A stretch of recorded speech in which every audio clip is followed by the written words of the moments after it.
side, essentially the skirt area of ship, where you can see a pretty good view of all 6 Raptors, especially those 3 inner ones, one of which we're going to hopefully relight a little bit later. And we just saw some engines go out. It looks like we are losing attitude control of the ship.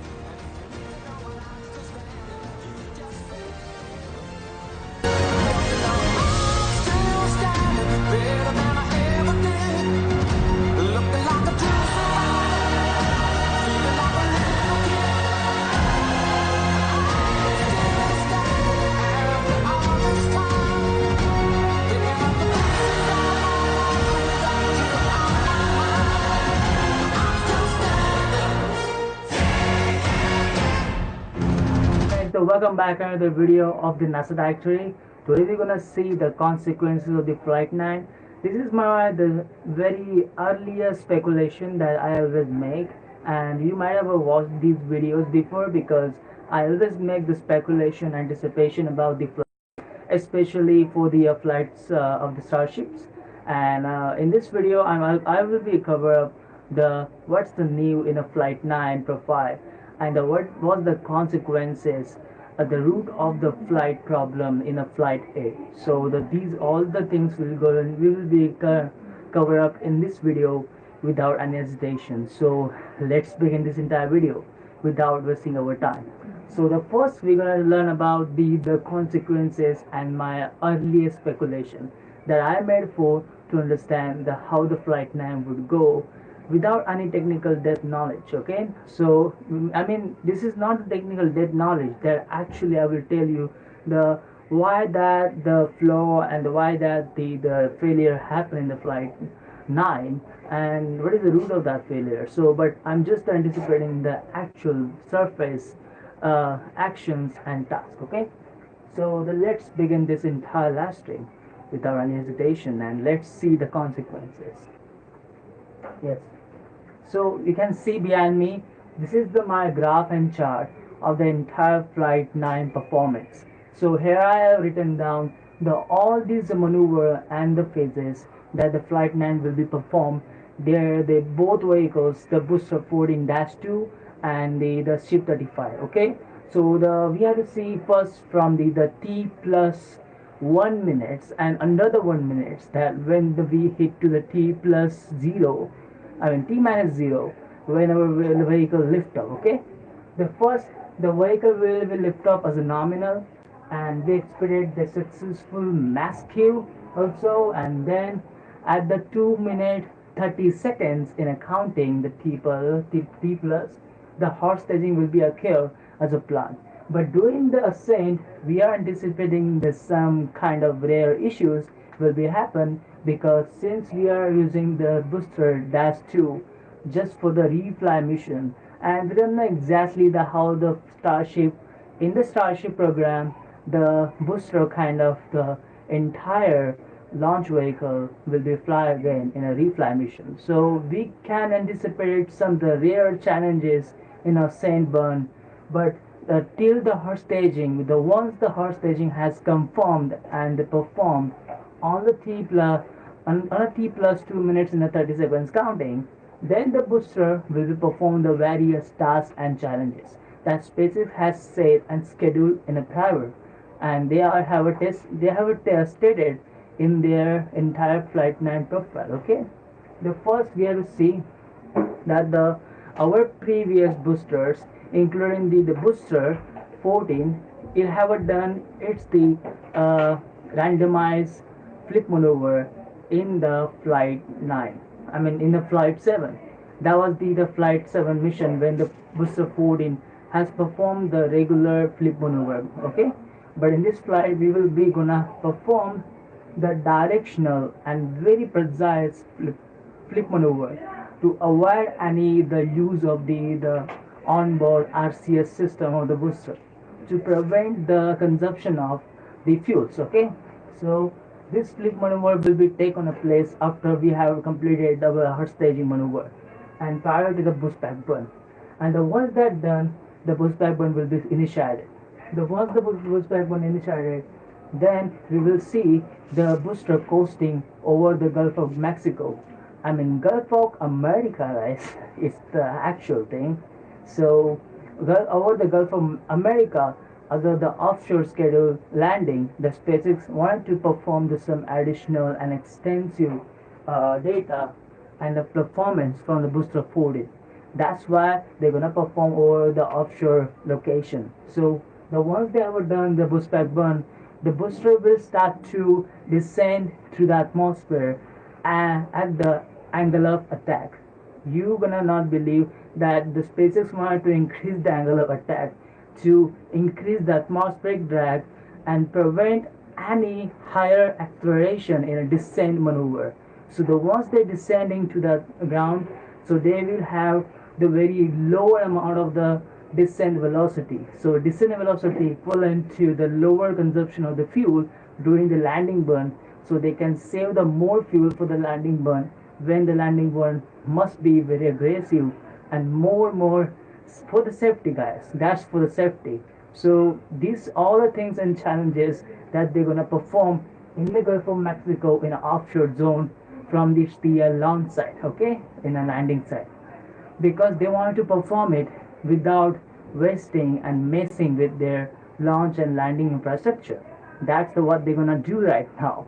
So after the booster 14-2 has spared off and the sacrifice himself for the additional data, SpaceX will attend the Ship 35 ascent maneuver, and this is a very crucial part because in our prior because in our the previous two flights we have dealt with the many issues. These issues cause to the biggest catastrophic event. Just like in a flight 9, we faced the harmonic resonance and the aft cavity. The aft section cavity has exposed the live fire on on board of the ship 33, and after that the ship 33 demise, we met to the newest problem in the ship 34 that we're gonna discuss later. But for the prior surface information, that the ship 34 had not the harmonic resonance issue, it had the something new issue that caused to the entire flight destroy in a mid path before it's reaching to the SECO. Yeah. So the ship 35 will start to perform is the SECO burn with the 6 Raptor engines with the differentials optimized. The one is like 3 set of engines in the center is a sea level optimized, and 3 set of in the outer ring is optimized for this vacuum engine. So all the engines will be running as expected. We don't know exactly, but let's see. But the ones they have reached to the near to the SECO phase when the flight computer known for the avionics systems are responsible for the shutdown the entire Raptor engines. Yes, and during that maneuver, everything should be correct and it should be properly functioning. So, but as we expected that the ship 35 undergone the many ground testing, including the 2 separate static fire. The first static fire was the replication of the entire problem. Second static fire take place to perform the actual performance of the static fire for the long duration, and then the ship 35 did the final verification by firing the stars, not static fire, it was the cryogenic pressurized entire maneuver that we call the spin prime. So the spin prime tested just prior to just days ago. So we are anticipating that the ship 35 undergone the many testing to ensuring that it will reach to our SECO phase and it will pass through and cross to the SECO, but we don't know exactly. So I have speculated the ship 35 have the 40% chance to reach the SECO, and that 42nd, like that the 40% chance, it's just the speculation, but exactly we don't know.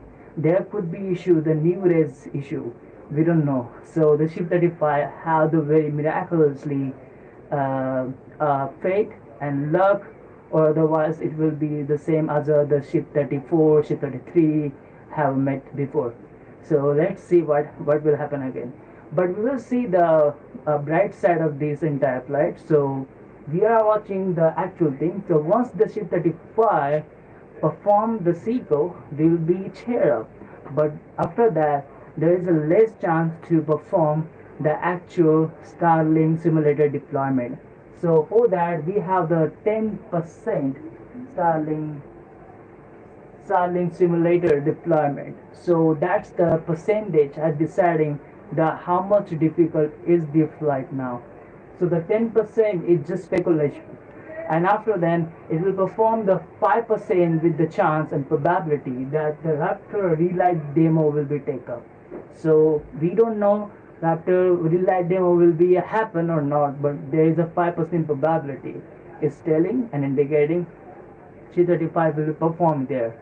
And after that, it will perform the re-entry maneuver with a higher angle of attack to reduce the amount of the descent velocity, increasing the atmospheric drag. Okay, so in this maneuver, we have the 22% chance of the survival to the re-entry because SpaceX has promised a lot about the adult and the higher gen thermal protection system combination would pose the higher tolerance power during the re-entry maneuver.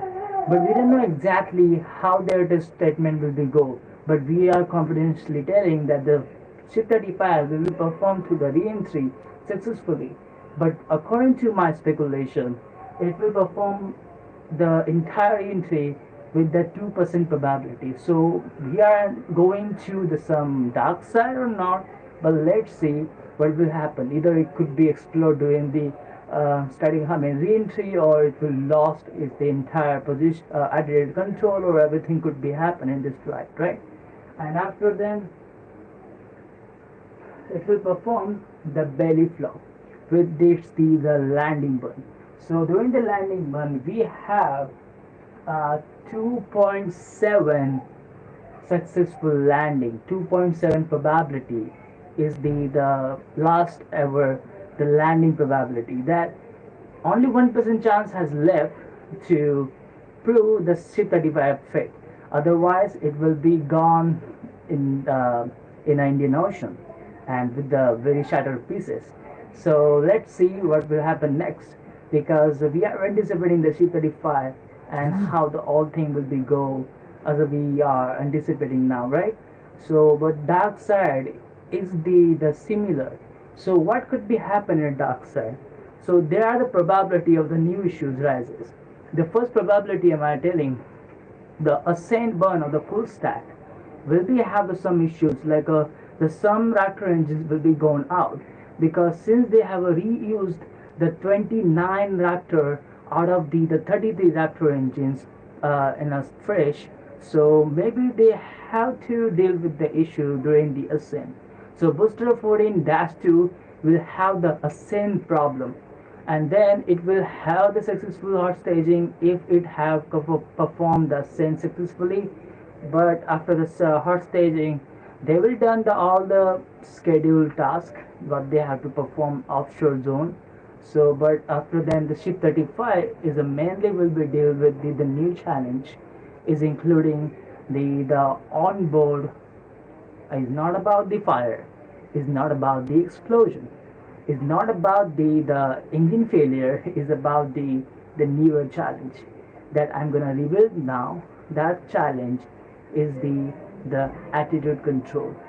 Yeah, I'm not serious. I'm serious too. I'm not looking serious, but the attitude control flaw plus the engine new issues will be up to happen in a flight 9 in the dark side. I'm telling you, in the dark side, the ship 35 gonna have that one, and probably we will not see the Starlink simulator deployments. But Starlink simulator deployments will be happen. I'm telling you, this is happen. This is gonna be happen. So if they have completed SECO successfully, then the Starlink deployment has a lesser chance to be performed, because it's the page door dispenser door will be have some problem, and injector plates some have problem inside the mechanism, and we will see the re-entry problem that I already have described in a prior. because in a previous Flight 7 and Flight 8 consequences study, I have explained about how the re-entry of the ship 35 will be pose some serious issues because it's the deflections of the heat on the very smaller sections of its the entire body. So it doesn't have the bulky body, it doesn't have the actual bulky like a block 2 block 1 versions, so it will have the some thermal bombarding over its the TPS tiles. So but that's not the actual challenges and serious problem. The problem is that the some deflections will be happen at a very higher concentration point of this the body. That's called the windward side. So leeward side we will have the very lesser chance of the getting a heat up. But as we've seen, the flap will be stand up very amazingly without any problem. But there is a problem is the de-integration during the re-entry because the deflections of the heat and the lower bulky body will pose the higher concentration of the temperature and plasma exposure. So that will lead the TPS one off, and once the TPS wearing starting to wearing off, we will see the some high chunk of like big chunk of the TPS tile will be flew backward, flew out from the ship, and possibly we will have the more damages this time. And landing one is very far than we are anticipating, but landing one will take a pace with the no raptor engines. Landing one will have the serious issue because it will perform through the higher density of the re-entry, and we're gonna have the one, and that's the entire thing gonna take a place. The bright side we saw, the dark side we saw, and now we have to evaluate the actual thing. That is the what was the cause of the entire Flight 8 issue. Yes, the SpaceX has stated earlier, so we're gonna talk now that the booster 15 had the issue first time. So let's begin this entire issue systems. I mean issues topic. That what was happened in a Flight 8 exactly according to the SpaceX. There was a many issue has raised. Not only the upper stage, also in the first stage. The first stage has performed its nominal ascent. After the ascent completed, it have completed its the return to launch site entire process. So during the launch return to launch site process, it have ignited the boost back burn with the 3 out of Raptor engines. And why these 3 out of Raptor engines was there? Because that was there due to the Raptor igniter, like torch igniter issue. There was a many torch igniter issue happening nowadays in a booster. So I have already stated about this in my Flight 9 what went wrong series. But the torch igniter did not ignite the Raptor engines. That's why they were off now during the boost back burn, and that was the fully the entire reason behind why the booster 15 had the continuous failure of its the Raptor engine during the all the critical maneuver, including the boost back burn and landing burn. So these are not the actual normal and common thing. This is very uncommon that booster is gonna have the same issues with the Raptor. So they have to fix it permanently, otherwise this future flights will have some serious challenges. And in upper stage, as we see, it have completed it's the ascent burn. I mean, it was gonna complete the actual ascent burn, and it's gonna have the SECO. But actually, what happened during the entire flight was the very catastrophic, because at the 8 minute in accounting, the T plus 8 minute, it has started to lost is the attitude control, and we saw visible data, visible speckle, visible scenery that the ship 35 started to the rolling on the axis, and its speed started to roll off because uneven thrust in its the propulsion system, because 2 engines and 3 engines were out of its service, and these engines are exploded on displays. But actually cause of this entire issue was the in and there were like off nominal fuel mixing in the Raptor engines, and that behind the issue was the hardware failure in one of the center reactor engines on the ship 34. That was the sea level engines, not the actual sea.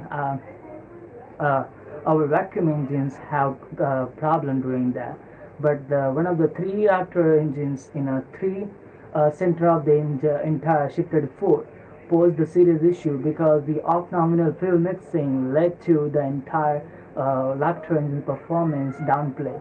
So they are played it not perfectly. So inaccurate fuel mixing led the entire flight demise because it started to lose its the thrust, it started to lose its the integrity because of the hardware failure, and that's why the C-34 have met to its the flight end up. So that was the issue. What exactly SpaceX stated right now, and so let's see what's the new in this flight 4. The new, including the mission profile, that there is something will be happen very good because in a flight 9 they are planned there are many higher performance testings for the first stage, not for the second stage for now, but in the first stage is a priority that the booster 14-2 will be used as a test article for these challenges and tasks.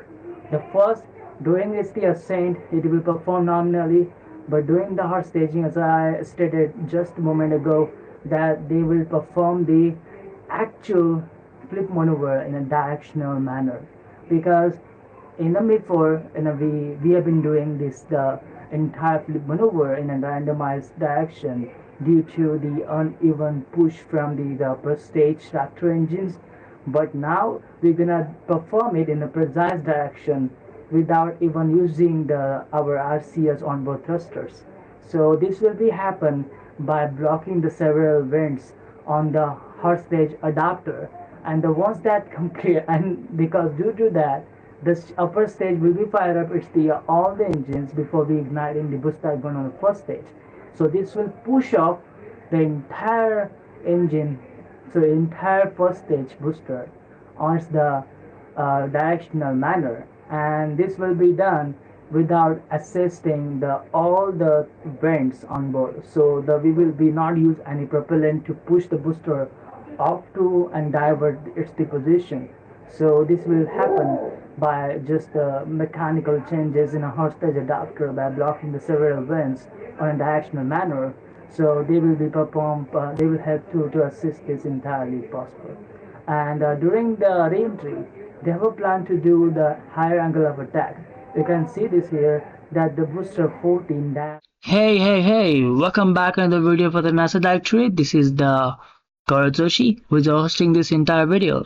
So today we're going to explain about the why the booster 14 will be discarded soon in a flight 9, and many rumors are suggesting that the booster 14 will be never used again, and because of the block 1 variant appearance and remains. So the booster 14 will be remain as the block 1. That's why the SpaceX had to discard and spare this booster off in the Gulf of Mexico, known for the Gulf of America, guys. So let's explore in this video why these questions are rising the concern about that the booster 14, whether it's going to be catch or not. So we will explore about this in this video.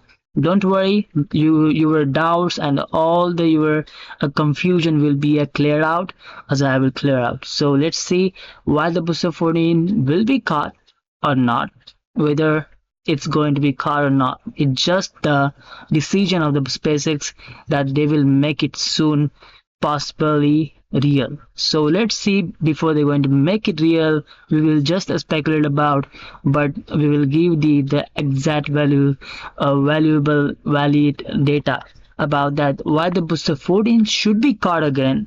It's highly chances, but why the booster 14 in the same way should be discarded and spared off. So let's see in this video. The first, we have to know about the booster 14 backstory. Why we designated this booster for the flight 9, and why the SpaceX is very confident about the booster 14 over the booster 12, which was caught for the first time in an entire Starship program. So let's see and let's compare barely about between the booster 12 and booster 14 throughout their explanation. The backstory of the Booster 14, that the Booster 14 was flown in a Flight 7, which conducted on the 16th January 2025, and Booster 14 flown flawlessly during the ascent, and the ascent was performed nominally with the 13 out of 13 engine full duration. And after the ascent completed, the Booster 14 was performed the hotstage maneuver with the flip maneuver and boost back burn startup. The once it started the boost back burn, the Booster 14, it's the 13 out of 13 engine, did not make the perfect activation because there was a one engine out due to the igniter issue that has appeared.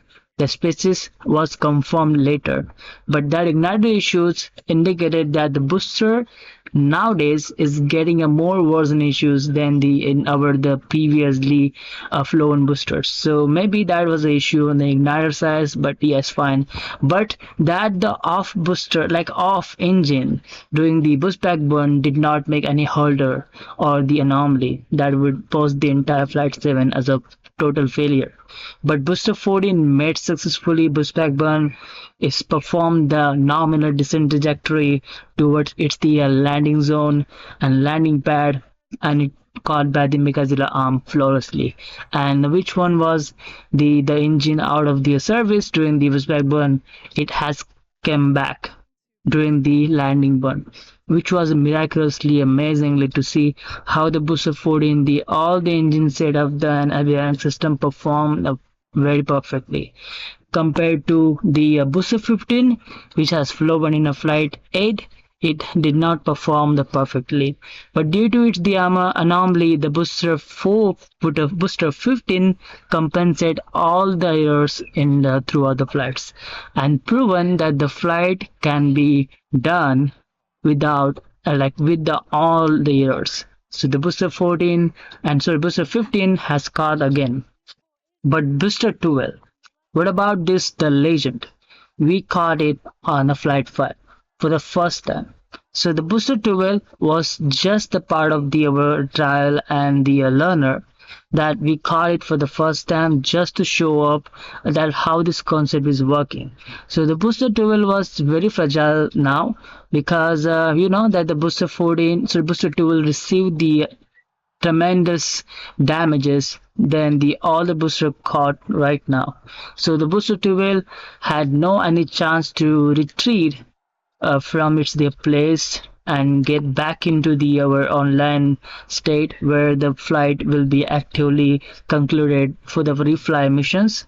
So the Booster 12 will be now recorded again because Booster 12 is just part of the display and reference for the Block 1 variant has been caught by the Megazilla arm for the first time, and we received our intact booster back to the pad. That's the whole display. That's what the SpaceX wanted to do right now.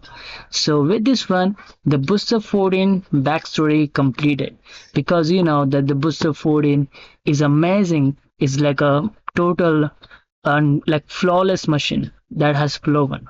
That's why the SpaceX designated it to the refly on a Flight 9 to say the data about the refly missions and refly intact booster, how it will perform throughout the Flight 9. So we are anticipating that the Booster 14 will be caught again or not. So let's see that the final debunk the data. First we have to see the reasons about the why the Booster 14 will be caught or not. The first reason behind the why the Booster 14 will be caught confidentially. The first that we have to see the SpaceX intention behind the Block 1 variants. As we have seen the very couple of months since the Block 1 versions had been completed the flights, especially for our Block 1 Starships, where we have saw that the Block 1 version is getting scrapped day by day. The SpaceX is intentionally scrapping them because they wanted to produce the Block 2 versions variants of the Starship. So the similar to the Starship, all the situation there is happening that the SpaceX will be attempt to do the similar to the Block 1 variant booster which is the booster 14 is the part of the community of the block 1 variant.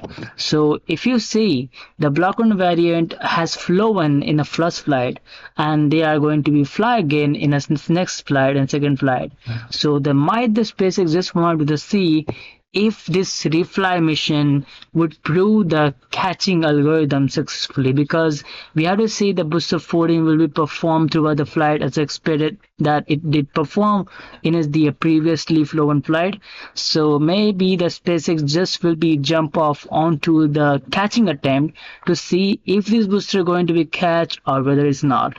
So in the refly mission, the SpaceX had to catch the booster to prove just the refly boosters can be reused again. So to prove this, the SpaceX might be going to catch, according to Flight 9, entire flight path. Because it haven't disclosed yet, but we will just speculating that data, that booster 14 will be caught again.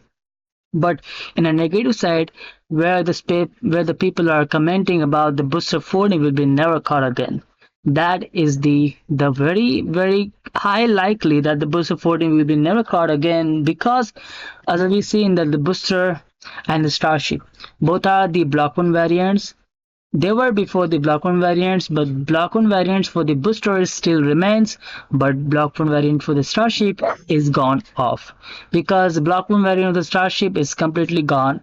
With the ship 20 has been scrapped in a Mega Bay 2, I guess that was scrapped completely, and now there is no remain of the block 1 variant of the Starship. So just like this, the SpaceX might don't want to keep it on the production side, for as a booster 14 will be caught by the Megazilla arm if whether it's successfully caught. So booster 14 will be as a part of the data and gaining the data about the how the flight is performed throughout the entire thing. So it's just like a entire thing that what the SpaceX want to do.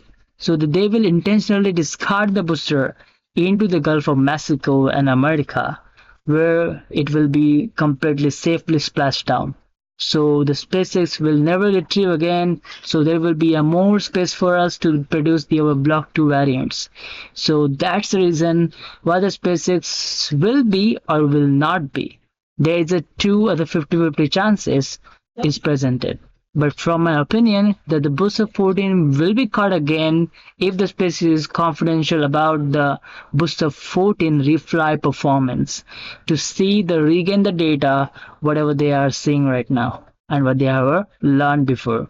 So that's the reason I'm saying this will be caught, but if the species disclose the Flight 9 data of the trajectory, then we will see it will be not caught again due to its the decommission part and decommission fate.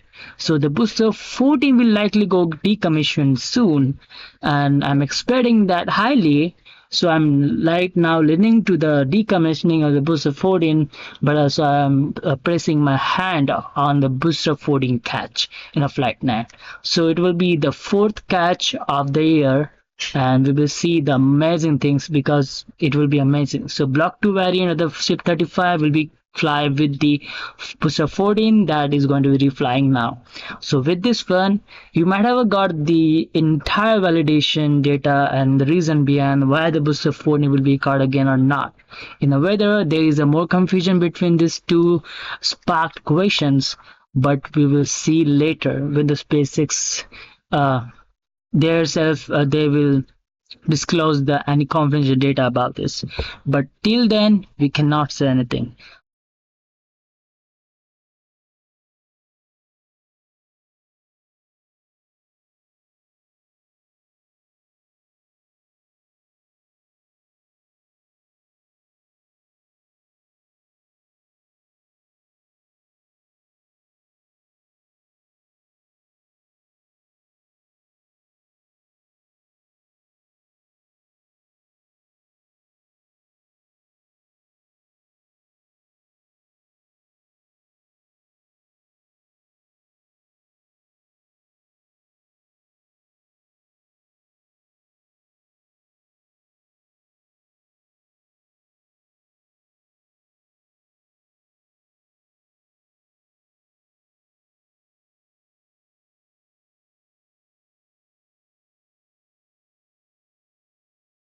Nothing now, nothing to worry about. Looking good for a launch. Starship development is moving quickly here at Starbase. So fast, in fact, that we already are reflying the Super Heavy booster today, which last flew on Flight 7. The primary objectives for today are very similar to our last two attempts, except for the booster, which, in addition to flying for the second time, has an exciting return journey planned for its return back to Earth. That's right. It's going to be getting some serious rigor, and pretty important, we are not going to be attempting to catch the booster today. We're going to use this launch to kind of further accelerate the development. We're putting Super Heavy kind of through the ringer, some serious rigor. We're going to go through all of that in just a couple of minutes. We're also hoping to get Ship into space, and it's got a couple of objectives like deploying simulated Starlink satellites and then a range of experiments during its reentry. We're really trying to test the limits, the capabilities of that heat shield, the flaps, the structure, everything about it. Primary payload on this flight, once again, as always, is data. It's definitely a very big day for both stages. There's always a chance we don't reach every objective that we set for ourselves, but success comes from what we learn on days like today. And of course, whatever happens, excitement is guaranteed. Yeah, that's right. Progress is not measured by single flight tests. It's whatever that timeline overall is, and getting us closer to establishing self-sustaining civilization on Mars, making life multiplanetary. Every time we're learning something from these flights that will get us there, that is progress. Exactly. Starship is the first orbital launch vehicle engineered to be fully reusable and built for frequent flight and heavy payloads, just like today's commercial airliners. It's the product of years of rapid development, testing, iteration. We're trying to fly as frequently as possible, fix problems as they appear, and then fly again. It all started here at Starbase back with Starhopper. It was a small single Raptor prototype. Kind of looked like a water tower. We turned it into a water tower eventually. It made its first low altitude hop back in 2019 here at Starbase. You could tell the pad, that's the pad that we were just looking at. It looks dramatically different now, two towers. But Starhopper delivered. It was able to prove that we could use that Raptor engine for controlled takeoff and landing. And that is so wild to see that there on your screen was just 6 years ago, and now we're here today with a full-size vehicle. So from there, we moved to full-size test articles with increasingly complex test flights that reached progressively higher altitudes. And each test shaped the Starship that we see today on the pad, a stronger, taller, and more refined vehicle. That's right. All right. Now, let's go out there and meet it. Starship is made up of two parts. First, on the bottom, the Super Heavy booster, powered by 33 Raptor engines. Both Super Heavy and Ship are running on liquid methane and liquid oxygen. That second stage, the Starship upper stage, is powered by 6 of those Raptor engines. 3 of them are optimized to sea level performance, 3 for vacuum, so operating while they're in space. And here's a quick look under the hood at all of those Raptors. On the left, that's a view from underneath the launch mount. That's 33 Raptor engines on the first stage, on the booster.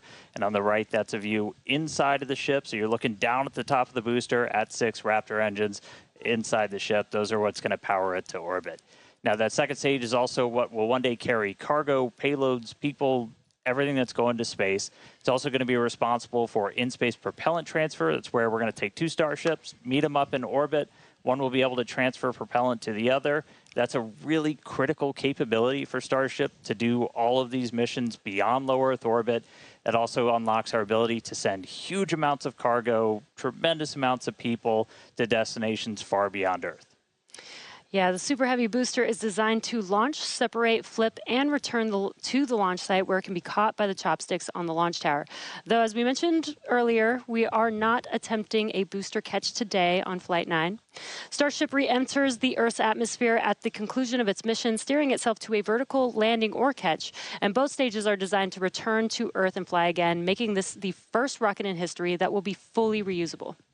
And then just in between the two vehicles is what's known as the hotstage ring. That's a steel structure that really takes the brunt of those ship engines as they ignite, protecting the booster while the ship's still attached to it. That enables us to do hot staging. It's faster, more efficient, kind of shutting everything down and then reigniting.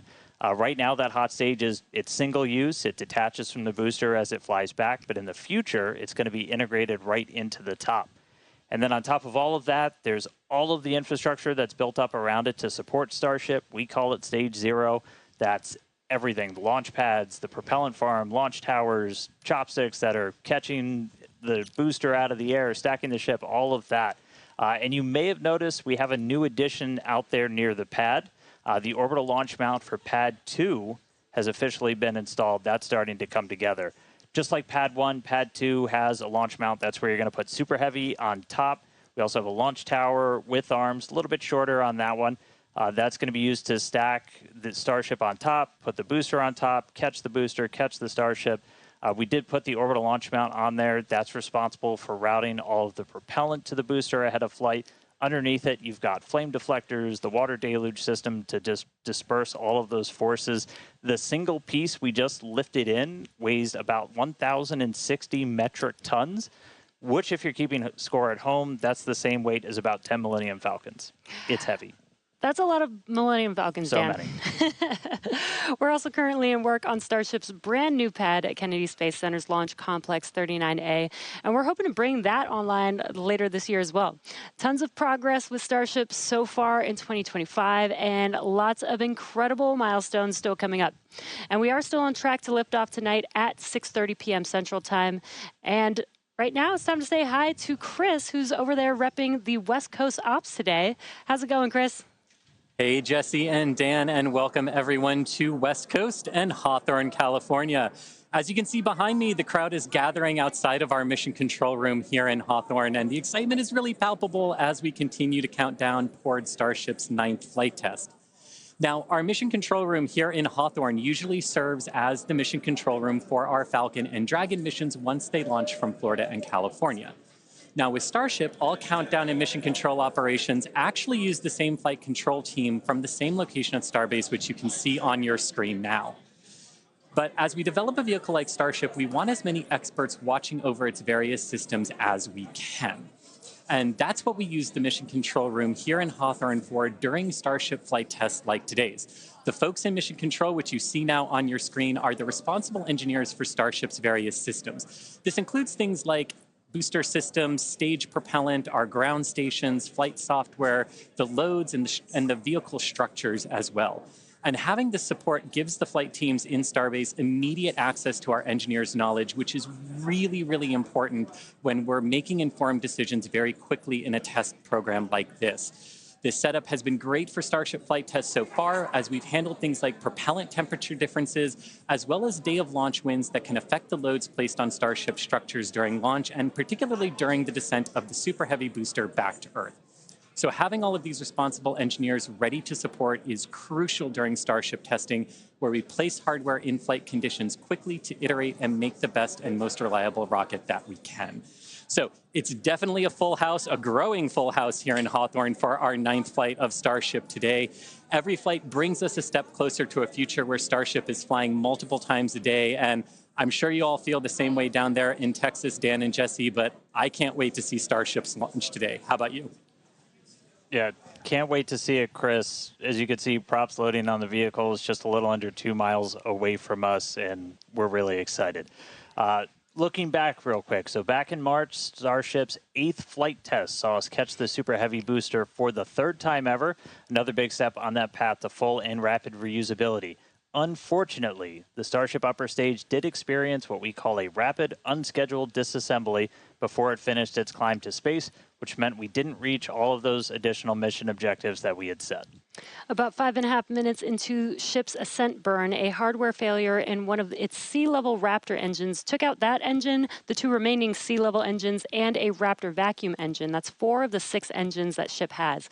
This was a different failure than we saw on Flight 7, and the fixes that we put in place did work as expected. So this was a new issue on Flight 8. Now, welcome to iterative engineering. That's right. Losing hardware is a potential outcome of any test program. That's why we're always prepared with safety measures in place and also ready to have boots on the ground to assist with anything like debris cleanup. We can coordinate with all the necessary parties, organizations, administrations, for safety in advance and in an ongoing basis during our test campaigns to plan for as many possible outcomes.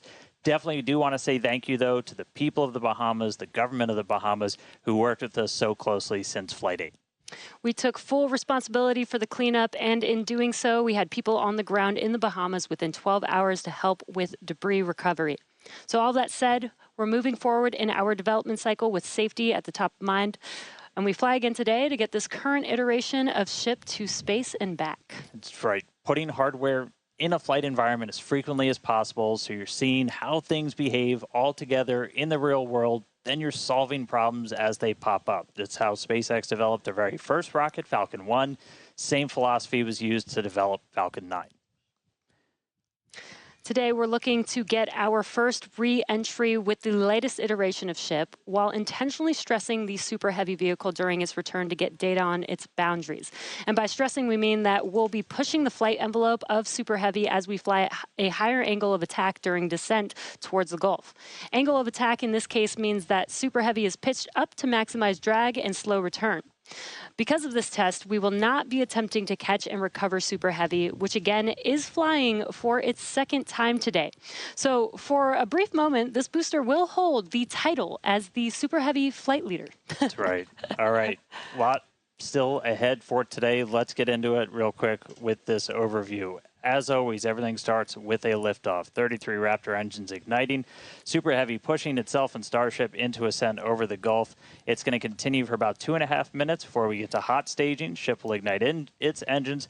Booster will do its boost back burn and begin its flight experiments back for a hard splashdown in the Gulf of America. Meanwhile, ship continues its burn into space. And ship will remain suborbital. We will be deploying 8 Starlink simulator satellites and then head towards re-entry. We'll relight a Raptor engine as well as test experiments during re-entry, such as missing tiles, metallic tiles, loading the vehicle's flaps, and then ship will attempt a flip maneuver, and if all goes planned, we'll conclude the test with a soft water splashdown in the Indian Ocean. So that's what we have on the menu for Flight 9 today. Whole lot. Flight 8's RUD taught us new lessons about Starship hardware, specifically the Raptor engines. And as we touched on earlier, the root cause was traced to a hardware failure in one of Starship's 3 center Raptor engines. Yeah, just since that flight, we've done more than 100 long-duration Raptor tests at our facility in McGregor. Huge shout out to that team for really putting in the work to better understand what happened. As a result, the engines that are on Starship's upper stage on the pad right behind us have a few changes. One of the key ones we did was additional preload on some of the joints, essentially some additional torquing, a new nitrogen purge system for the engines themselves, and made some improvements to the propellant drain system. After our first ever Super Heavy refurb campaign, we static fired with all 33 Raptor engines. This was a chance to see all the hardware operating together, and for this flight, our teams had an opportunity to make adjustments or hardware replacements for this first ever reflight of the Super Heavy booster. And then it was ship's turn. We took it through several static fires. First, we did this short duration single engine burn to simulate an in-space reignition of Raptor using those header tanks, those smaller tanks up in the nose cone. We also completed a longer duration 60-second burn with all 6 engines. So where you're really putting the entire propulsion system that's going to be used for the ship's ascent into space through the paces, making sure everything's working together before we go stack it on the pad. And in the end, these changes represent the core of our test program. And reflying a booster for the first time is a major milestone, especially so early in the flight test program. Now, Falcon did it in just over 30 flights. And Starship's doing it today on just its 9th flight. It's not wild just because of how much faster that is, but just how much bigger Starship is. Falcon 9 can lift about 23 metric tons into orbit. Starship is designed to lift 200. That is so exciting. And on top of that, we're also reflying engine 314 for its 3rd flight, which you might recall is the engine with a pie on the nozzle. And there you can see that engine there. It is a milestone, most definitely, but we do remain focused on getting to the point where no refurbishment is needed between any of the flights. Yeah, that means we want to launch it, bring it back, look at it, reload propellants, go again. That is really what's key. That is what full and rapid reusability will look like. We're coming to you today from Star Factory, our new 1 million square foot manufacturing facility in Starbase, Texas. The Super Heavy booster is the first stage of the Starship launch vehicle stack. It's the largest boost stage ever developed for any rocket ever. Having the largest rocket ever is a very cool engineering feat, but the thing that really makes a difference is the ability to rapidly reuse that rocket to launch many other missions. Reflying Booster 14 is an important first milestone in that we have proven that we can recover a vehicle, turn it around, and fly it a second time. But it's not a victory lap yet. From an operational perspective, an ideal state looks like a vehicle where very few things have to happen on it in order to take back off again. So we catch the vehicle, put it back onto the launch mount, put a new ship back on top with its payload, refuel, and take back off. And that same booster will come back to the launch mount, and we do the same thing all over again. Falcon is, reusing at a pretty high rate, and we get to go look at them and say, what did you learn? What is good? What is bad? And as we continue to build the Starship process. Zero-touch refurbishment really looks like a commercial airliner. The advantage we have on Booster relative to when we developed Falcon 9, for instance, is this was really designed from the outset for rapid reusability. We're using all of the flight test learnings from our version 1 and version 2 vehicles in our orbital flight test campaign to inform the design of our version 3 vehicle. The next generation vehicle will be the first time that we've really attempted to make rapidly reusable thermal protection on a rocket. In the next iteration, we'll be able to add in new innovative materials and regenerative cooling that will enable rapid zero-touch refurbishment. Rapid reusability, the ability to fly, turn the vehicle around, and refly again immediately is really the key goal of the Starship program. It is so cool to see our teams working together as Starship is learning from Falcon with reusability, and now we're seeing Starship do the same thing today. So all eyes on the rocket on the pad, getting ready to launch in just about 17 minutes from now. That's right.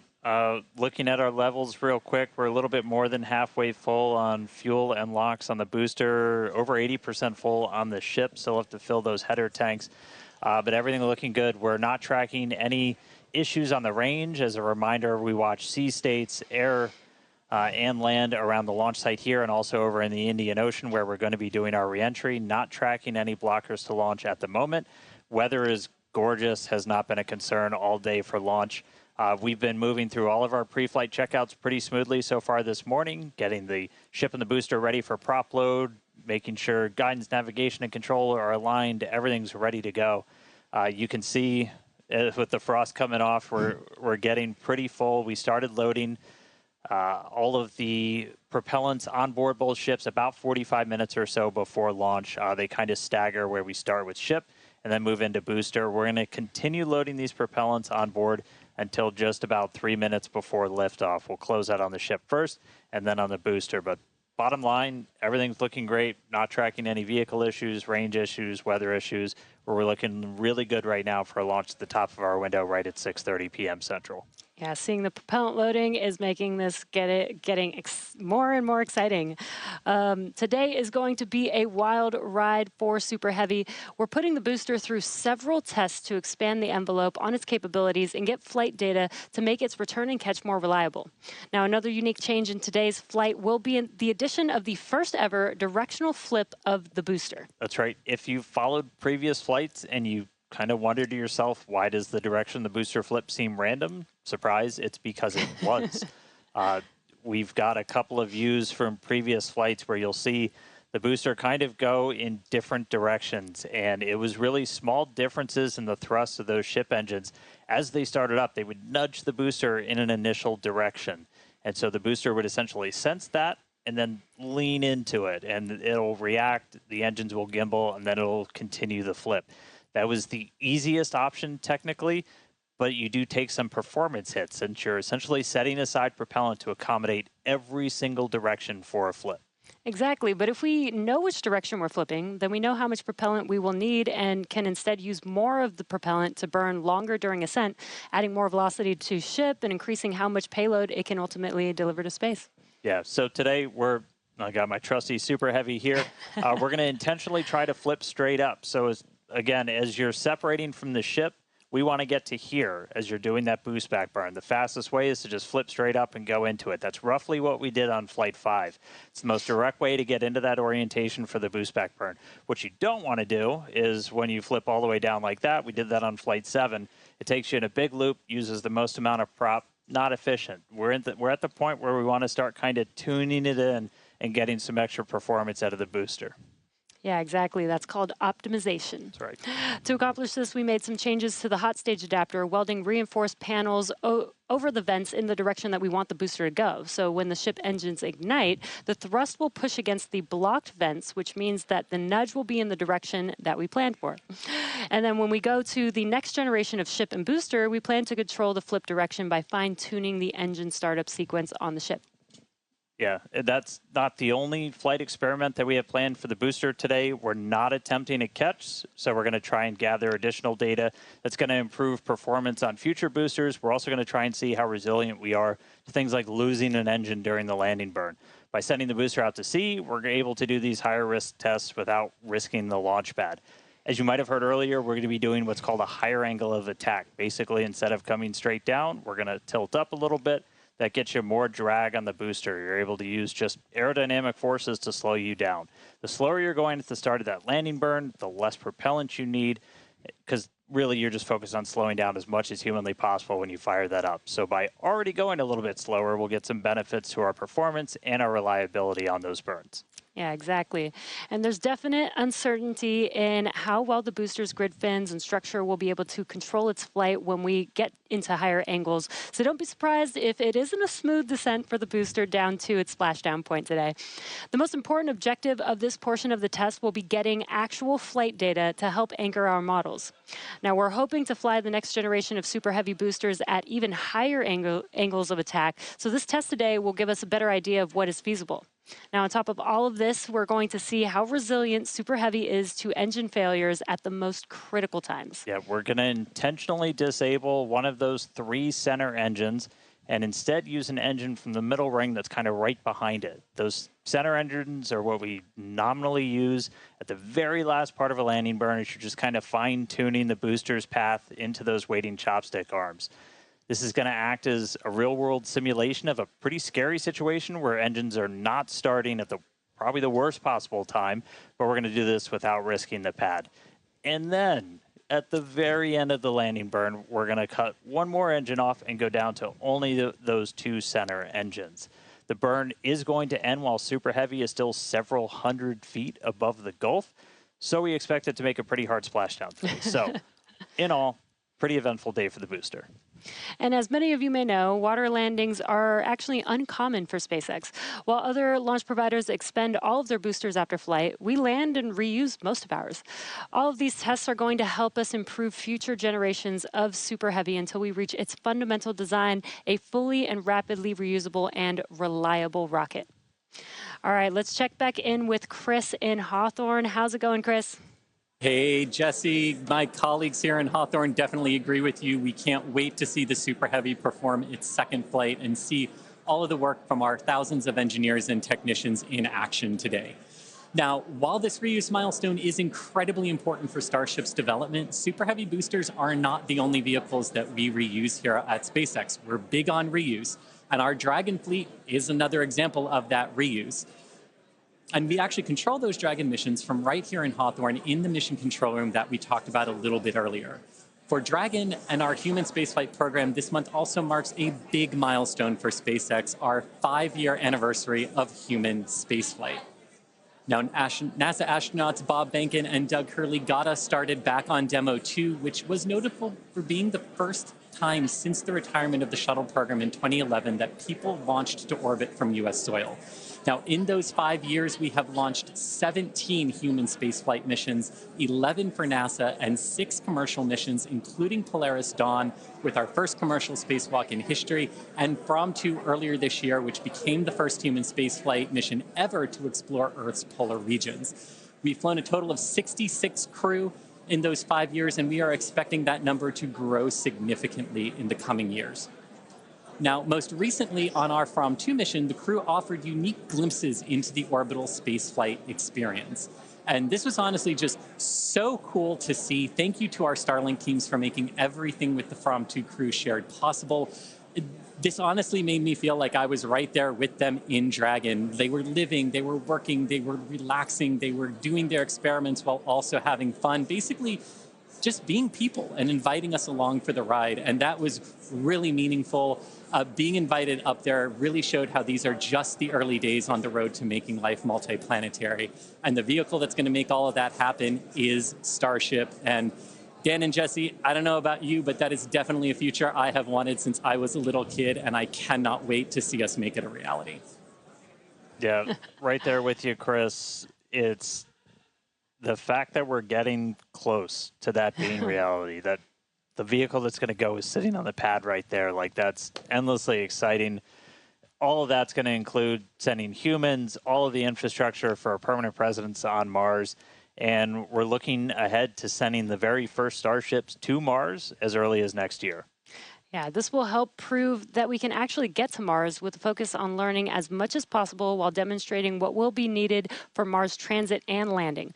But before we can make life multiplanetary, we have to build the starships that will make this all possible. That's right. And that's happening right here, Starbase, Texas, the gateway to Mars. This is where we're soon going to be launching up to 25 Starship launches per year from here at Starbase.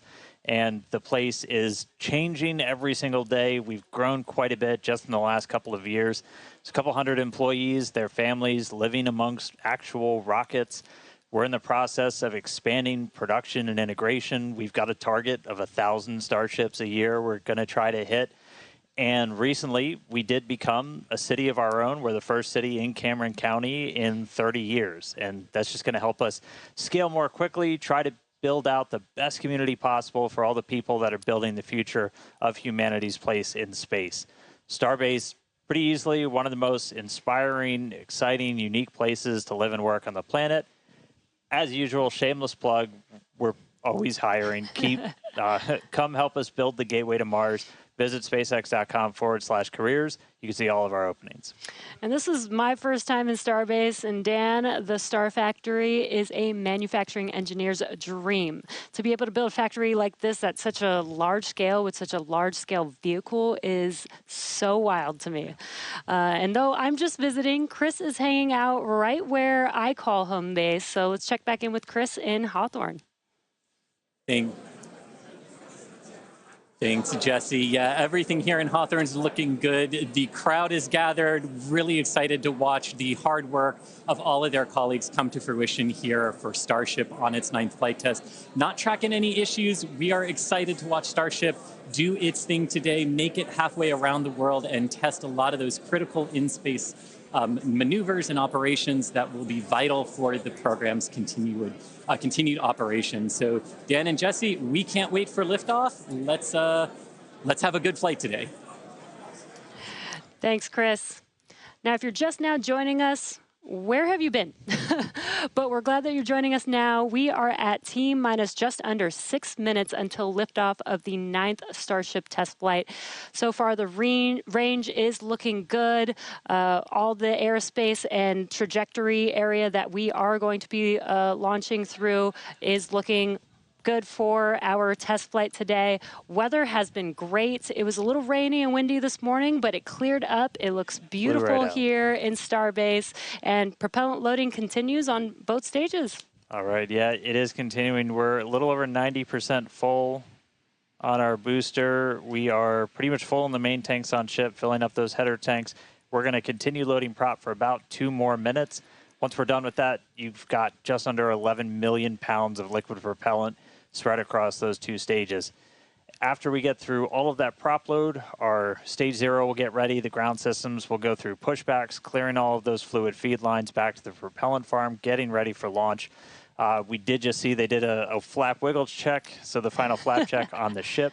We're doing final alignments of the guidance, navigation, and control system, our thrust vector control, essentially our steering, checkouts of the flight safety system. So everything progressing right now. If we do need to hold that can come at T-minus 40 seconds. That's a point built into the countdown where we can pause to wait for any final checkouts, pressurizations, anything that we need to complete. We can hold there. We will only hold there if we're tracking an issue. We're not currently tracking anything that will hold us at T-minus 40 seconds. But if you've seen a Starship launch before, they can happen. We can push through them and then launch that day still. Exactly. But when we do pass through T-minus 40 seconds, a number of events will occur in rapid succession. The ground spin and ignition systems come up to flight pressure, ship goes to internal power, and then after that, the quick disconnect or QD, arm lockout is removed in preparation for retraction just shortly after T-minus 0. And once we pass T-minus 40 seconds, we do still have the ability to recycle the count under certain conditions back to T-minus 40 seconds, and then hold there to assess what happened and see if we can proceed again back down to T0. Yeah, there are a couple of things, kind of gates in that timeline that if we pass through that and we hit a hold, we'd have to scrub for the day. One pretty visual one will be if the water starts flowing for that deflector system that's underneath the launch mount. That happens right at around T-minus 10 seconds. For flowing water, we can't turn it off after it starts, and if we hit a hold, we're scrubbed for the day. We would need to refill those water tanks. We would also, at that point, need to refill all of the propellant tanks, as 11 million pounds of propellant is a whole lot. We can typically do that in about 24 hours, so we can always turn around to try again tomorrow. But we are coming up on 3 minutes away from liftoff. We should be hearing that we're closed out of prop load on the ship at this point. Booster coming up shortly. And wow, the weather just looks amazing there with Starship on the launch pad. Just about 2 minutes and 45 seconds from T0 with a lot of objectives for today. The booster, the Super Heavy booster flying today, will be flying for its second time. Last flight was on Flight 7 and just turned around in 2 flights, which is pretty incredible. I'm super excited to see that booster fly again. All right, we did just hear we are going to hold at T-minus 40 seconds. So we'll pass along some more information once we hear that reason. But again, that's not the end of the day. We can hold at T-minus 40 seconds for quite a few minutes. We eventually have to start looking at our temperature of all of our propellant on board. That's usually what drives us to, if we've held too long, we have to stand down for the day. So we are expecting a hold at T-minus 40 seconds. Sounds like we're going to be doing some additional checkouts on the booster Raptor while we're at that T-minus 40 second mark. So we will expect to see the clock pause at T-minus 40. And then again, we've got a couple of minutes. They can work through the issues. If we're able to clear them, we can still launch today. If it's something that we can't, we can always stand down, turn around, recycle, fly again tomorrow. Again, that's really important. This is what terminal count is exactly for, is to be checking the vehicle, monitoring the vehicle systems as it makes its way down to T0. And again, this gives us the ability to catch anything and be able to hold, as Dan has been saying, and recycle if we need to, or pause so that we can work through those issues and see if it's something that we need to stand down for. And as Dan mentioned, we will be holding at T-minus 40 seconds, so in about 20 seconds from now. Yeah, so we'll hold there. And they'll work through these final checkouts on, sounds like just one of those Raptors on the first stage on Super Heavy, which, as you said, we're reflying it for the first time. 29 of those 33 engines have already been used in a launch, one of which has already launched twice, and we'll go for it is getting ready for its third time. Right. And you just heard our flight director for the day, Joe Sliker. He just shared that we are going to hold at this T-minus 40 second mark. Keep an eye on one of those Raptor engines on booster.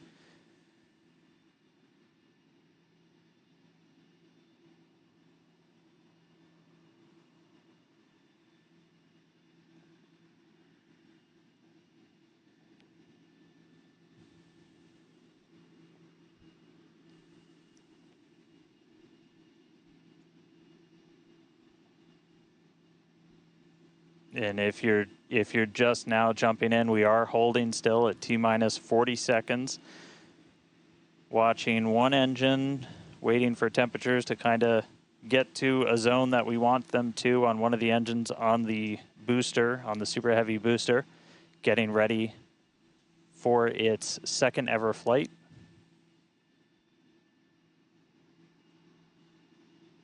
We'll just continue to hold. Again, we can hang out here for several minutes. We held for a while on the first attempt last time and then cleared it, and then we triggered a different issue on the ground side. But again, this is exactly what it's for. This gives us the best chances at success. And the clock is rolling. There we go. All right. T-minus 30. Let's listen in. Watch that first flight proven super heavy. Get ready to take off from Starbase.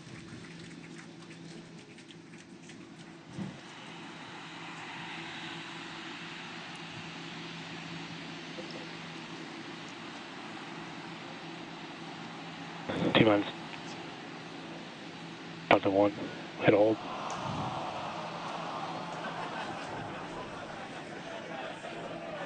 We did have a hold. And looks like the clock jumped back to T-minus 40 seconds.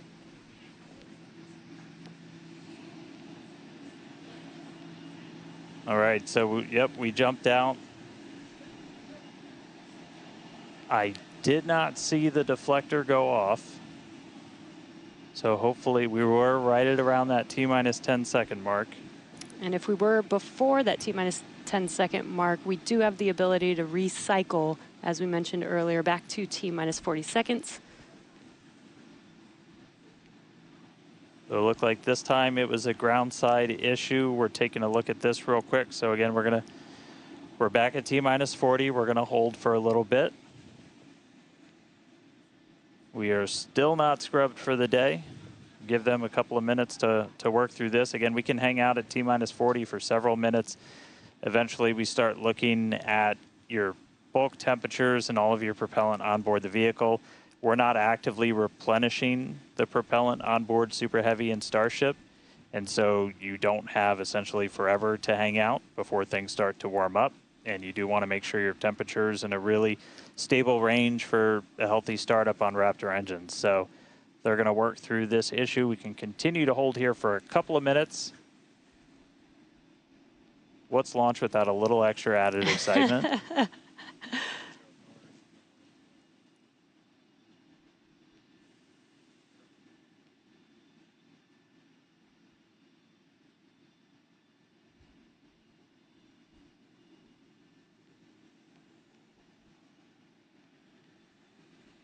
All right, so cumulatively, we've held for a little over 3 minutes between the two holds.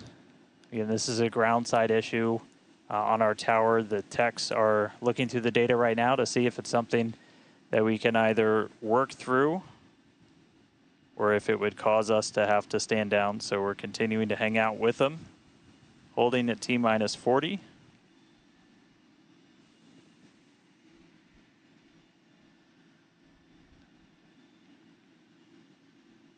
If you're just joining us, we did initially hold at T-minus 40 seconds. We continued the count, but recycled before we got to T-minus 10 seconds. And so we're back at a hold at T-minus 40 seconds. Waiting for more information. The team is checking out to see if we can continue today.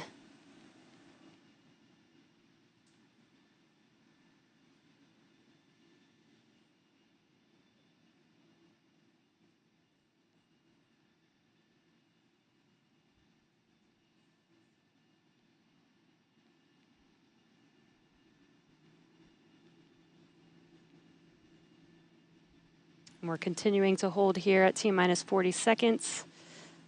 We've been holding for just about 5 minutes now as the teams evaluate if we can continue to T0 for Flight 9.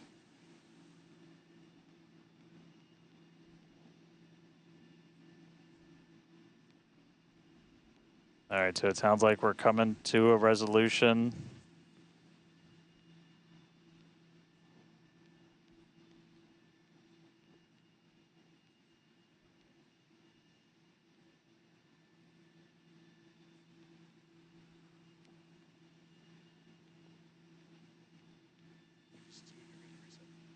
All right, so we are We are getting to a resolution. We're going to reset everything.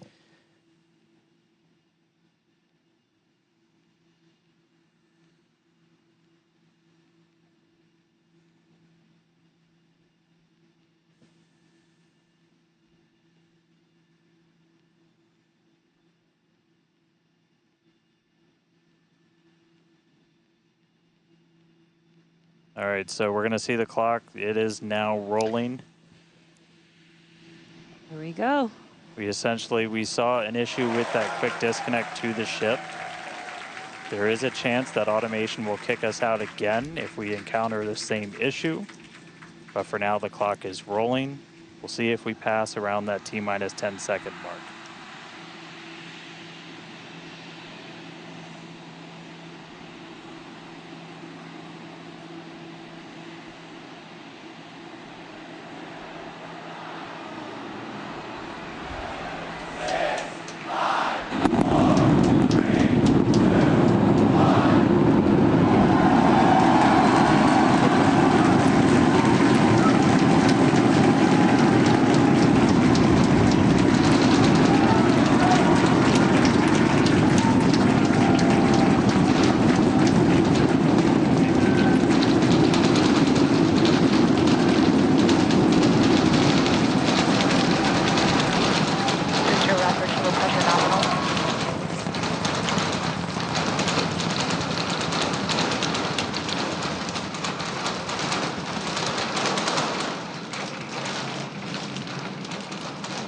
T plus 40 seconds, it's one hell of a sight from here. We see it arcing right over top of us. We see 33 out of 33 Raptor engines lit on Super Heavy as it starts to ascend skyward.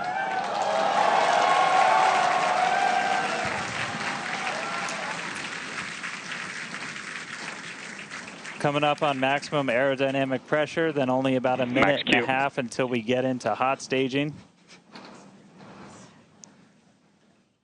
Wow, Dan, that was incredible.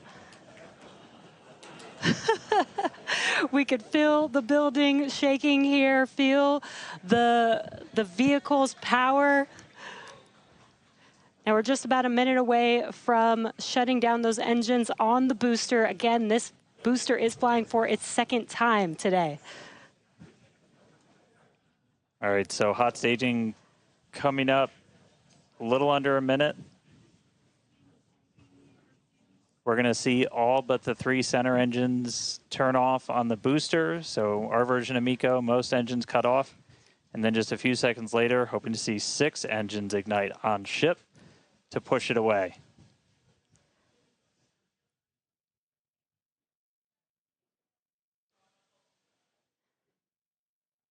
All right, hot staging, about 30 seconds.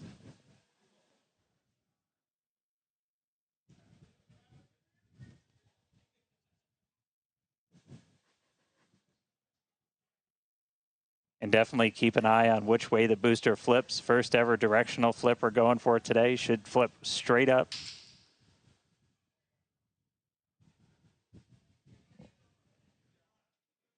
See those engines powering down?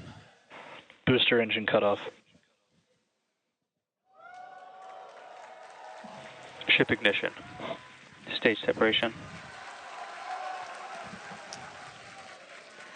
Incredible flip by Super Heavy booster, and you can see those 6 engines, those 3 engines on the ship ignited. 6 healthy Raptors running on ship, on its way to space. Peek that engine view. Booster doing the boost back. Chris, how's it looking over there in Hawthorne, man? It is looking... Raptor chamber pressure is nominal. It is looking absolutely incredible here in Hawthorne. As we said, 6 healthy engines on ship. We've got 13 out of 13 engines on the booster.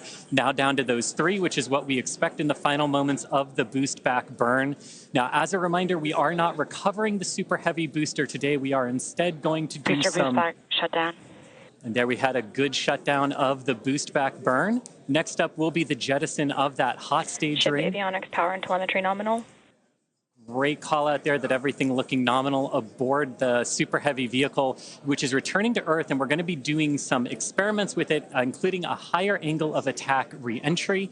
as well as some engine tests as it gets closer to the Gulf. We are, again, because of these tests not recovering it, we are sending it to the Gulf on purpose to do those tests. But again, you see the booster on the left-hand side of your screen. You see ship with 6 healthy engines continuing its ascent to its planned suborbital trajectory. Everything going very well so far for Starship's 9th flight. Now 4 minutes, 15 seconds in. Great views from inside of the aft engine area of ship there, looking at those 3 sea level and 3 Raptor engines on the right-hand side of your screen. The booster doing its LOX dump, that liquid oxygen dump. So because we don't need some of that liquid oxygen propellant in its tanks, we vent that propellant out to lessen the booster's mass as it comes in for its landing. Just absolutely gorgeous views watching these two vehicles do their respective things in the skies over Texas here today. And Dan, we're approaching the 5-minute mark into the flight. Super Heavy is descending rapidly. What can we expect here in the next few minutes as it does its atmospheric tests? Yeah, now as we had talked about, Super Heavy might not have a very smooth ride down. We're going to be putting it through this higher angle of attack. So we're kind of pitching it up a tiny bit, increasing drag. We've done this in wind tunnels. We've done this in computer modeling. It shows that sometimes the control isn't great, but only one way to really prove it out, and that's to get real-world data. So here comes Super Heavy. It should be igniting for its landing burn in just about 40 seconds from now. And we are going to relight 13 engines, then bring that down to 3 engines. As we talked about earlier, we will be intentionally shutting down. We will be shutting down one of those 3 center engines intentionally to push the limits of the Super Heavy booster. Ship Raptor, chamber pressures nominal. And continuing to see 6 healthy engines on the ship. 3 sea level and 3 vacuum engines still ignited as the Super Heavy booster is making its way back down to Earth. We can see those grid fins doing some heavy work. Booster landing startup. Ignited for our landing burn.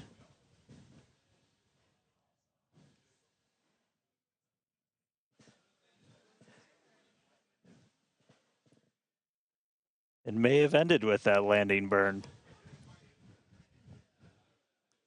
Does look like we lost telemetry from the booster once we started into that landing burn. Did you hear confirmation that the booster did demise? So the booster's flight ending before it was able to get through landing burn, but again, we are not bringing that back. We were expecting it to make a hard splashdown in the Gulf.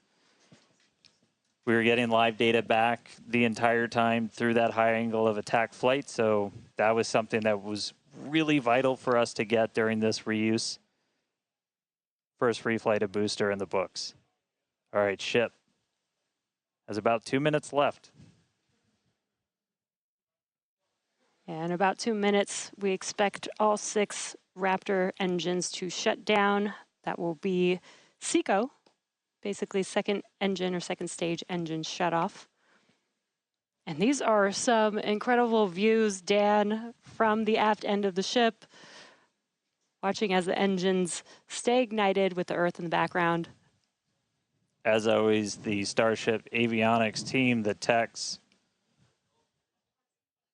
I think we just heard the booster, but all right, we got about a minute left into this burn. All eyes definitely on ship as we get through the final stages into its ascent. We're expecting it to start to cut those engines off in about 45 seconds.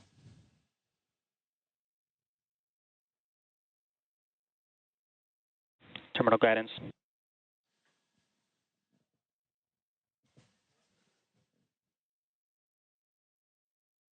All right, just about 30 seconds to go. We're in terminal guidance. In the final stages of this ascent burn. We did see shutdown of the Raptor engines. We do stagger these, so we do the Raptors first, Those 3 have shut down successfully. Sea levels still running. Ship engine cut off.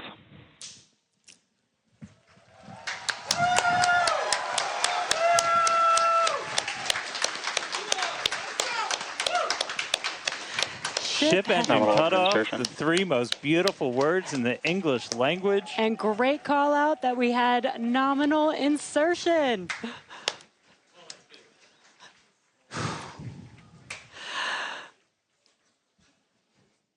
An incredible flight test so far today. We reflew a super heavy booster for the very first time in 9 test flights. Ship is in its orbital trajectory. Again, it's going to remain suborbital for its mission today. But it ignited It ignited all 6 of its engines and made it all the way through SECO just now.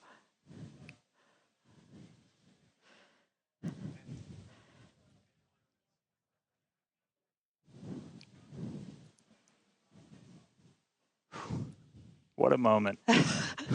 Incredible. All right, but I mean, that's, still lots to come for the rest of this flight. Per usual, I need to collect myself. Hey, Chris, how's it going over there in Hawthorne, man? How's everybody doing?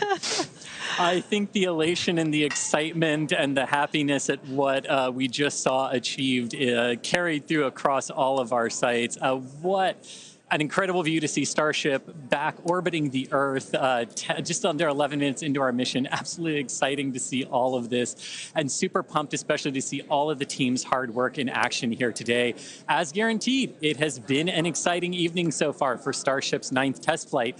We lifted off a little bit after 6:30 p.m. after a couple of holds that were triggered at the T-minus 40-second mark, but we were able to clear those, 1 on the Raptor, 1 on the tower, and we were able to lift off successfully from Starbase. 33 out of 33 Raptor engines lit on the Super Heavy, all 6 engines lit on Ship, bringing it to its planned suborbital trajectory around Earth. But as Dan said, we've got a lot still coming up in our flight sequence. So coming up at about T plus 18 minutes, 26 seconds, we'll have the first deployment of simulated Starlink satellites planned from Starship. That will be followed at about T plus 37 minutes and 49 seconds by the relight of a single Raptor sea level engine in space. This is going to help us gather data on our ability to do a deorbit burn for future Starship missions that will go orbital. And then, of course, one of the biggest tests yet to come is the new heat shield modifications to Starship. And that'll start with re-entry into Earth's atmosphere at about the T plus 45 minute mark, which should take about 16, 18 minutes to complete. And now today's reentry is going to test that heat shield like we said, specifically how Starship will hold up to 100 missing heat shield tiles on its thermal protection system. Now, we purposely took those 100 tiles off over very critical areas of the vehicle to be able to safely test on a flight like this suborbital trajectory into the Indian Ocean what might happen on an operational flight in those areas if we were to lose the primary heat shield tile over Starship. So very critical test coming up. And then after that, we'll have the final descent where we will again be pushing Starship to its limits. We definitely pushed the booster to its limits today to gather data, and we're going to be doing the exact same thing on that ship, seeing how the ship handles various flight conditions that we will need it to fly in as we look to one day soon bring ships back to Starbase for catch and reuse. Now, while there are payload simulators on Starship for deployment today, as we will see in a few minutes, the primary data and the primary payload for today is the data. And today, just like with Starship's previous test flights, that data is coming to us courtesy of our Starlink network. In fact, it is from Starlink that you are seeing these wonderful views of Ship in space right now.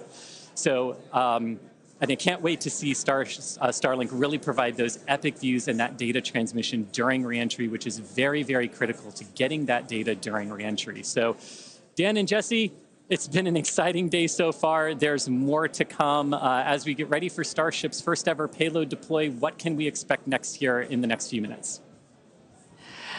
Thanks, Chris. Just going to reiterate, thank you to the Starlink team for these incredible views today. In a few minutes, Starship will deploy 8 Starlink simulators, similar in size to our next generation Starlink satellites. The Starlink simulators will be on the same suborbital trajectory as Starship, meaning they will passively re-enter the atmosphere, just like Starship. With tests like these, we can see how Starship's payload deploy systems work in flight while ensuring that the simulator satellites pose no safety risk to people on Earth or for other satellites in orbit. Now, this also ensures that any parts of these simulator Starlink satellites that do survive reentry splash down harmlessly in the middle of the Indian Ocean. And then before we get there, though, we're going to have to open up that payload deploy door. So we've only ever done that one time before. Pretty sure it was Flight 3. Someone on the internet, please check me. But that was the only time we ever opened it. And we've had Starlink simulators on the last 2 flights, but we haven't gotten to this moment yet where we're able to open up the payload door and start deploying these. It's going to be pretty cool. We've got them stacked inside of the Starship payload bay, and we'll have potentially a couple of views. You saw one camera pop up. Oh, there we go. Look inside of the payload bay of Starship. You can see them stacked down in the middle of your view. There's kind of 4 on either side, so they're sandwiched on top of each other, a stack of 4 right behind each other. And then we're going to pop the door open. It's on the right side of your screen, so we'll see that open up and then start firing those Starlink simulators out into space. We are expecting the payload door to open in a little over a minute from now. And then once that payload door is open, about a couple minutes later is when we will start dispensing those Starlink simulators. That's what a great right view. at the bottom of the stack. So should be able to see them kind of firing out from right there. So really cool. And eventually these are going to carry dozens of the next generation of Starlink satellite into space, and those are going to enable some truly insane things in terms of speeds from space and what we're able to do. Starlink's been really great for Starship, obviously. Getting live video back is really cool, but just the amount of high-speed telemetry, everything we're able to get back is insane. And for a development program, that's kind of everything. We're in excess of 130 or 160. My numbers are fuzzy right now, just like my brain is. But well in excess of 100 megabits per second of downlink, and a lot of that gets eaten up by video. We've got dozens of cameras across Starship. We added several more for this flight. You saw a couple of those as we have essentially 360 degrees. Oop. Open the pod bay door, Hal.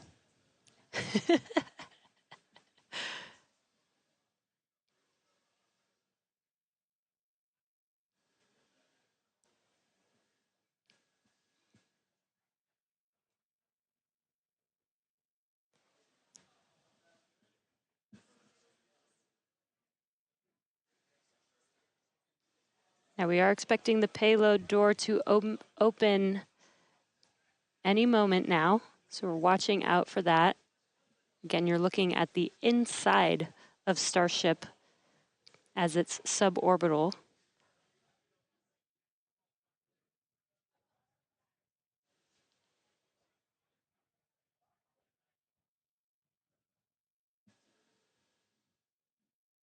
Well, we heard the door open was in progress. It was unable to actuate all the way open, so they are going to close it back up. Hal told me no. He said, I'm sorry, Dan. Can't do that. Looks like we won't get the door open today. But that's okay. This is obviously a test we want to be able to do before we're deploying full-on Starlinks. But the real focus for this, now that we are in space, is getting to that reentry. That is the most critical phase of Starship that we still have to prove out.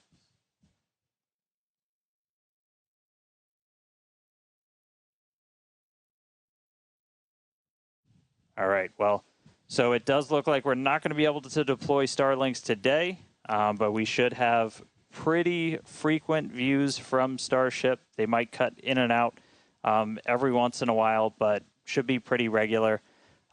We are in darkness right now, so might be a lot of black, but the cool part is when we get to reentry, it's going to be daytime. Yes, and we did that on purpose so that we can get some live daytime views as ship is returning back to Earth. All right, so we are going to take a break. Enjoy these views as we get them. Enjoy the tunes. We'll be back in a couple of minutes when we get ready to relight one of those Raptor engines on orbit. See you soon.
All right, if you're just tuning in, we are about 30 minutes into today's flight test, and the ship is on its suborbital trajectory. As you can see in some of the views and from some of the telemetry, we are in a little bit of a spin. We did spring a leak in some of the fuel tank systems inside of Starship, which a lot of those are used for your attitude control. And so at this point, we've essentially lost our attitude control with Starship. We are still on a path toward re-entry. We are suborbital, so no matter what, we are going to enter. However, this lowers the chances for it to be a controlled re-entry. So if you think back to Flight 3, when we had something similar happen, just the end symptom of a loss of attitude control, we were in a roll by the time we hit re-entry. So we are going to re-enter. We should hopefully still have views. The Starlink satellites are pretty robust to still maintaining contact. We've got 4 of those terminals on the vehicle, and they're pretty robust to maintaining contact even when we are in a spin, essentially. So we should hopefully continue to keep live views. It's going to still be dark until we get a little bit closer to entry, as we are a little bit, we're coming up on Africa. I believe we do swing just to the south of that continent. And by the time we start heading out over the Indian Ocean, we'll start heading into a sunrise. So, not looking great with a lot of our on-orbit objectives for today, where we were hoping to do the PEZ deploy and relight an engine, and then really importantly, get into that controlled entry to really put the heat shield through the ringer. Nonetheless, Starship marching forward towards that re-entry over the Indian Ocean. So we'll continue to hang with it and give you any updates as things continue to change.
All right, so 36 minutes, 15 seconds into today's flight tests. You're seeing some flat movement here on the ship.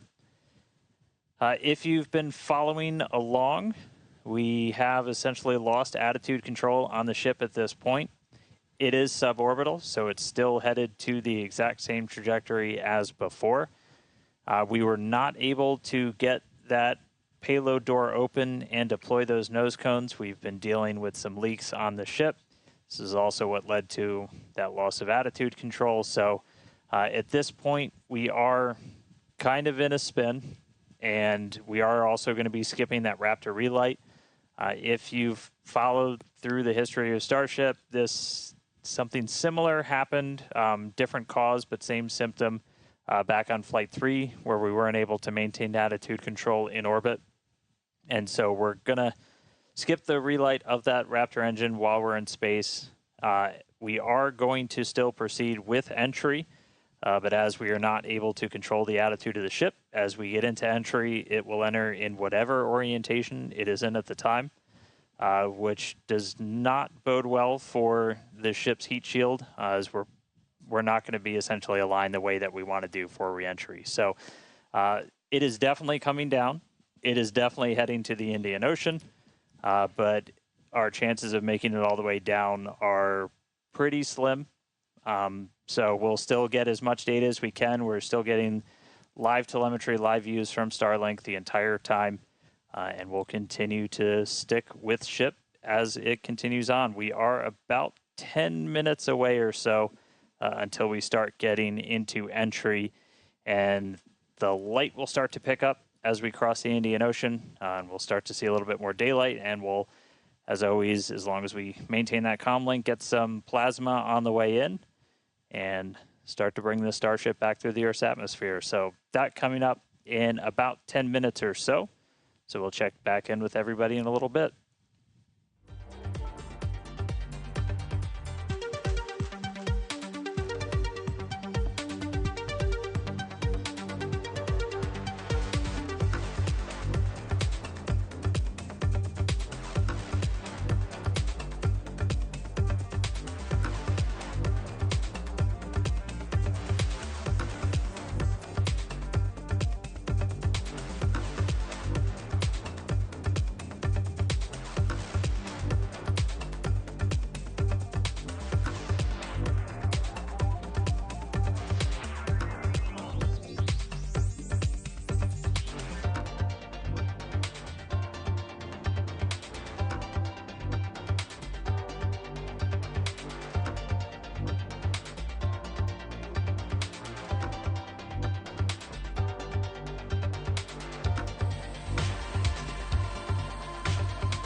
All right, so we are 42 minutes and change into today's flight test. You're seeing the light show start as Starship is getting closer to its reentry. If you're just tuning in, we were able to successfully make it to orbit, run into a couple of issues as we've coasted to our entry point over the Indian Ocean.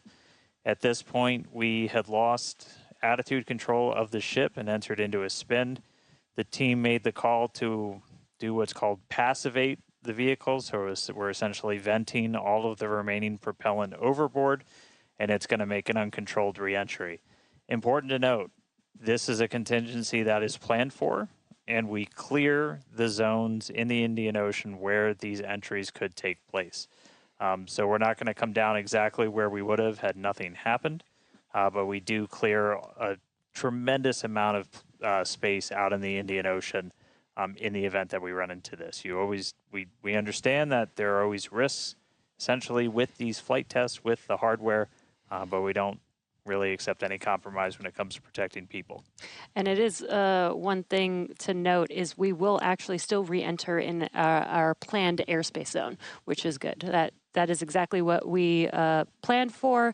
You know, we do plan for if something does go a little bit off nominal, that we have enough airspace cleared out for situations just like this. Yeah, re-entry is still just that really critical phase that we need to try and gather as much data, as much information as possible. Is a fully reusable heat shield has never been flown before, history of space flight, and that's something that Starship still has to crack. And so we had a whole range of experiments on this one at this point, and we just started to lose some of our cameras, so it's very possible that we'll start to lose contact with Starship a lot sooner than we would have if it was a nominal reentry.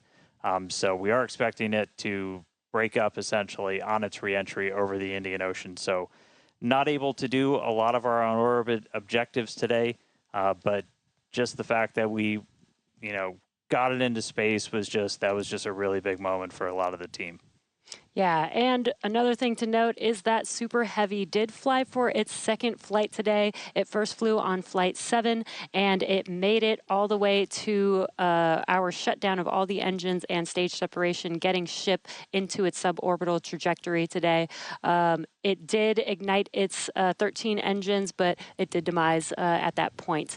We did plan to fly it back down to Earth at a higher angle of attack, and we do expect it to stress the vehicle a lot more than what we've seen previously. So it's not unexpected that we did lose the booster before we got to the actual landing. Yeah.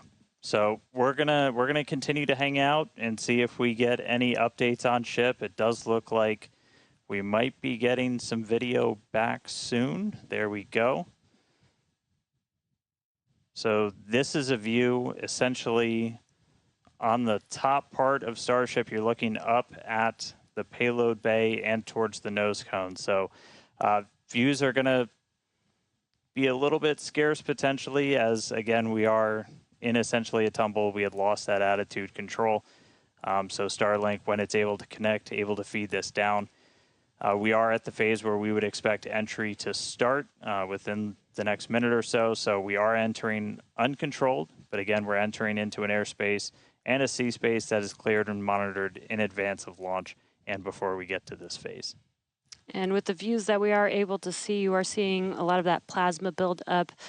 During reentry, we do expect the vehicle to see about 1400 degrees Celsius, and there you can see the flap feeling that temperature there, a little bit melting away. But as we expected with the spinning of the vehicle, we are no longer controlling the attitude of the vehicle. So this is now, at this point in the test flight, it is expected to see it begin to demise a little bit on its way back down to Earth. Yeah, and so we'll stick with it for as long as we're kind of getting any reach back from the ship as it starts to make this reentry. But yeah, so it's re-entering actively right now. And again, we did do what's called passivation. So you essentially vent all of your excess propellant overboard before you hit the atmosphere. That's a safety measure we can take on the ship while you still have contact with it. So that was done. It's now coming down in the predetermined hazard area that was cleared ahead of flight. Not controlled, so we're not going to get all of that reentry data that we're still really looking forward to. This is kind of a new generation of ship. It has different flaps, improved heat shield, a whole lot of things that we're really trying to really put through the ringer, as there's a whole lot we still need to learn before we get to kind of the next step that we're hoping for, which is going to be that ship going orbital and eventually coming back here for a catch. So getting through one of these fully is going to be really important. It's not going to be today, but we are just going to stick with the ship, see what else we can learn as it makes its way through the atmosphere.